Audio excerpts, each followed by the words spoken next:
नमस्कार दोस्तों, आइए सुनते हैं आज की कहानी। एक गृहिणी के ऊल जलूल काम। बच्चों को लगता है माँ आधुनिक स्मार्ट नहीं है जैसी औरों की मम्मी है। सौरभ को तो अब नौकरी पेशा औरतें अच्छी लगने लगी हैं। 4 पैसे जो कमा कर लाती हैं, घर गृहस्थी संभालने वाली तो इनकी नज़रों में गंवार ही है। इतवार को सोचा था, पर मेहमान आ गए तो उन्हीं में व्यस्त होना पड़ा। आज भी छुट्टी है और नाश्ता भी पकौड़ियों का भर पेट हो चुका है। खाना आराम से बनेगा। रसोई का हर कोना उसने रगड़ रगड़ कर अच्छी तरह चमकाया। फिर रैकों पर साफ अखबार, प्लास्टिक बिछाए। अंदर जब कुछ सर्दी लगने लगी थी तो सोचा थोड़ी देर धूप में बैठकर अखबार पढ़ लूँ, फिर खाने का काम शुरू होगा। तब तक रसोई घर भी सूख जाएगा।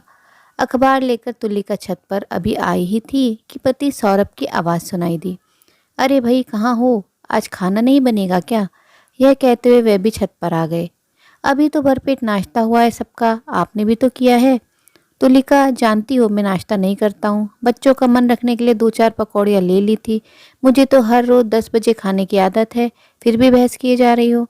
क्यों, आप इतवार को सबके साथ देर से खाना नहीं खाते हैं? पर आज इतवार नहीं है, अब नहीं बना है तो और बात है। मुझे तो पहले ही पता है कि आजकल तुम्हारी हर काम को टालने की आदत हो गई है। अब ये समय अखबार पढ़ने का है या घर के काम का? दूसरी औरतों को देखा है, नौकरी भी करती हैं और घर भी कितनी कुशलता से संभालती हैं। यहाँ तो बच्चे भी बड़े हो गए हैं, काम करने को नौकरानी है, फिर भी हर काम देरी से होता है। सौरभ के ऊंचे होते स्वर के साथ तुलिका का मूड बिगड़ता चला गया।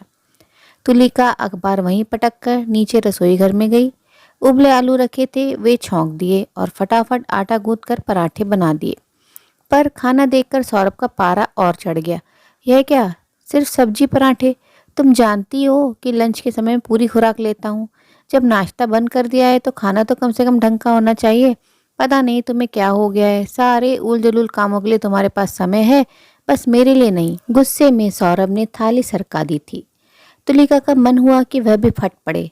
एक तो दिन भर काम में जुटे रहो, उस पर फटकार भी सुनो। आखिर कसूर क्या था? रसोई की सफाई ही तो की थी। चाय, नाश्ता, खाना, घर की संभाल, बच्चों की देखरेख में उसने जिंदगी गुजार दी, पर किसी को संतोष नहीं। बच्चों को लगता है माँ आधुनिक स्मार्ट नहीं है जैसे औरों की मम्मी है। सौरभ को तो अब नौकरी पेशा औरतें अच्छी लगने लगी हैं, 4 पैसे जो कमा कर लाती हैं। घर गृहस्थी संभालने वाली तो इनकी नज़रों में गंवार ही है। सौरभ तो बाहर निकल गए थे, पर तुलिका ने बेमन से पूरा खाना बनाया। श्रेया भी तब तक सहेली के घर से आ गई थी और सार्थक कोचिंग से। दोनों को खाना खिलाकर वह अपने कमरे में आ गई। और दिन तो तुलिका काम पूरा करने के बाद टीवी देखती, अधबुना स्वेटर पूरा करती या कोई पत्रिका पढ़ती, पर आज कुछ भी करने का मन नहीं था। सौरभ का यह बेरुखी भरा व्यवहार वह पिछले कई दिनों से देख रही थी। आखिर कहाँ गलत हो गई वह? क्या इन घरेलू कामों की कोई अहमियत नहीं है? अगर बाहर नौकरी करती होती तो क्या तभी तक शख्सियत थी उसकी? शादी हुए 18 साल हो गए। जब शादी हुई थी उसी साल एमए फर्स्ट डिवीज़न में पास किया था। चाहती तो तभी नौकरी कर सकती थी, इच्छा भी थी, पर उस समय तो ससुराल वालों को नौकरी करती हुई बहू पसंद नहीं थी। सौरभ भी तब यही कहते थे कि बच्चों को अच्छे से संस्कार दो, उनकी पढ़ाई में मदद करो, घर संभाल लो, यही बहुत है मेरे लिए। उसने सब कुछ तो उन्हीं की इच्छा अनुसार किया था। देवर की शादी हो गई, देवरानी आ गई, तब भी सास ससुर उसी के पास रहे। बड़ी बहू हम लोगों का जितना ध्यान रखती है, छोटी नहीं रख पाती। माँ जी तो अक्सर कह देती थी, बच्चों को संभालना, बूढ़े सास ससुर की सेवा करना, घर गृहस्थी देखना, सब कुछ तो कुशलता से निभाया था उसने। फिर ससुर जी की मौत के बाद यह सोचकर माँ जी का ख्याल वह और भी रखने लगी थी कि कहीं उन्हें अकेलापन महसूस ना हो। पर अब क्या हो गया? ठीक है, बच्चे अब बड़े हो गए हैं, उन्हें अब उसकी उतनी जरूरत नहीं रही है। माँ जी ने भी अपने आप को सत्संग, भजन, पूजन में व्यस्त कर लिया है। सौरभ का प्रमोशन हुआ है, तब से उनकी भी जिम्मेदारियां बढ़ गई हैं। मकान का लोन लिया है तो खर्चे भी बढ़ गए हैं। बच्चों की भारी पढ़ाई है, फिर श्रेया की शादी भी 4-5 साल में करनी है। शायद इसी बात को लेकर सौरभ को अब नौकरी पेशा औरतें अच्छी लगने लगी हैं। पर क्या देखते नहीं कि उसकी भी तो व्यस्तता बढ़ गई है। सुबह 6 बजे से काम की जो दिनचर्या शुरू होती है तो रात को ही सिमटती है। फिर उन्हें ऐसा क्यों लगता है कि वह फालतू है? घर के सारे काम क्या अपने आप हो जाते होंगे? और तो और श्रेया जब से बाहर हॉस्टल में गई है और सार्थक की कोचिंग शुरू हुई है, बाजार के भी सारे काम उसे ही करने पड़ रहे हैं। पर नहीं, सबको यही लगता है कि वह फालतू है। सबको उससे शिकायतें ही शिकायतें हैं और तो और माँ जी पहली बार 10-15 दिन को देवर के पास गई तो वह भी जाते समय कहने में नहीं चूकी, बहू तुम मेरी देखभाल करते करते थक जाती हो तो सोचा कि छोटी के पास कुछ दिन रह लूं। अनबनी सी तुलिका फिर बाहर बरामदे में पड़े मूढ़े पर आकर बैठ गई थी। श्रेया पास ही बैठी सिर झुकाए डायरी में कुछ लिख रही थी। क्या कर रही है? माँ, अब दिसंबर खत्म हो रहा है ना, तो अपनी उपलब्धियाँ लिख रही हूँ इस जाते हुए साल की, और तय कर रही हूँ कि अगले साल मुझे क्या क्या करना है। नए संकल्प भी तो करूँगी ना। अच्छा, क्या उपलब्धियाँ रही? माँ, विशेष उपलब्धि तो इस वर्ष की यह रही कि मेरा मेडिकल में चयन हो गया। अब मैं संकल्प करूँगी कि मेरा करियर इतना ही अच्छा रहे, अच्छे नंबर आते रहें हर परीक्षा में। श्रेया कुछ सोचते हुए बोली, मम्मा, मैं अपनी ही नहीं सार्थक और पापा की भी उपलब्धियाँ लिखूंगी। देखो ना, सार्थक को इस साल स्कूल में बेस्ट स्टूडेंट्स का अवार्ड मिला है और पापा का तो प्रमोशन हुआ है ना। तुलिका ने भी उत्सुक होकर श्रेया की डायरी में झांका तो वह बोली, मम्मा, आप भी अपनी उपलब्धियां बताओ, मैं लिखूंगी। और आप अगले साल क्या करना चाहोगी यह भी। तुलिका का उत्साह फिर से ठंडा हो गया। क्या बताए, कुछ भी तो उपलब्धि नहीं है उसकी। अब घर भर के लिए फालतू जो हो चली है वह, और एक ठंडी सांस न चाहते हुए भी उसके मुंह से निकल ही गई। ओ माँ, आप बहुत थक गई हो, आपको थोड़ा चेंज करना चाहिए। श्रेया कह ही रही थी कि फ़ोन की घंटी बजने लगी। श्रेया ने ही दौड़कर फ़ोन उठाया था, पर मामा का फ़ोन था। पूछ रहे हैं कि रिया की शादी में हम लोग कब पहुंच रहे हैं, लो बात कर लो। हाँ भैया, अभी तो कुछ तय नहीं हुआ है। बात यह है कि इन्हें तो फुर्सत है नहीं, क्योंकि बैंक की क्लोजिंग चल रही है।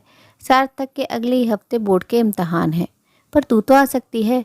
तुलिका क्या जवाब दे यह सोच ही रही थी कि श्रेया ने आकर दोबारा फ़ोन ले लिया और बोली, मामा, हम लोग भले ही ना आ पाए पर मम्मी जरूर आएंगी। और श्रेया ने फ़ोन रख दिया था। माँ, आप हो आइए ना, श्रेया आग्रह करते हुए बोली। पुणे है ही कितनी दूर, एक रात का ही तो सफ़र है। आपका चेंज भी हो जाएगा और नाते रिश्तेदारों से मुलाकात भी हो जाएगी, और फिर दोनों मौसियाँ भी तो आ रही हैं।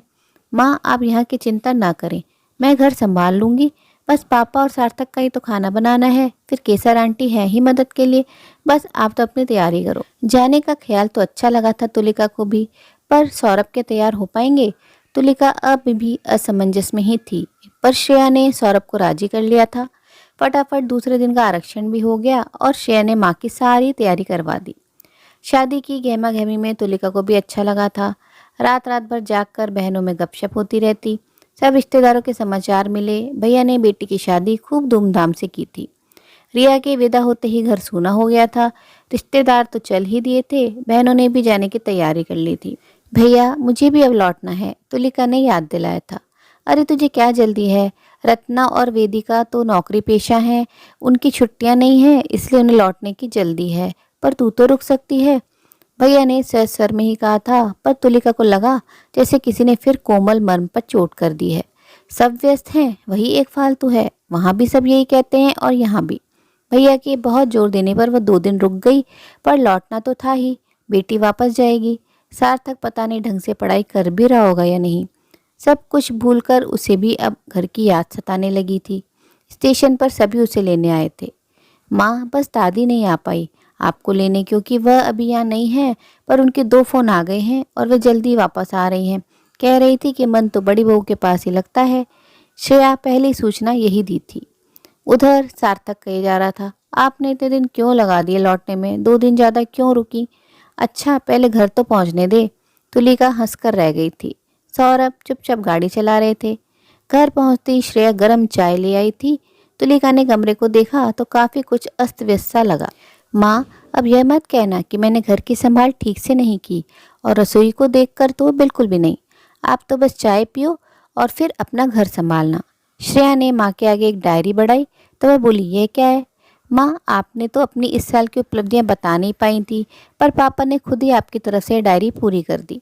और पता है, सबसे ज़्यादा उपलब्धियाँ आपकी ही हैं। लो, मैं पढ़ूँ?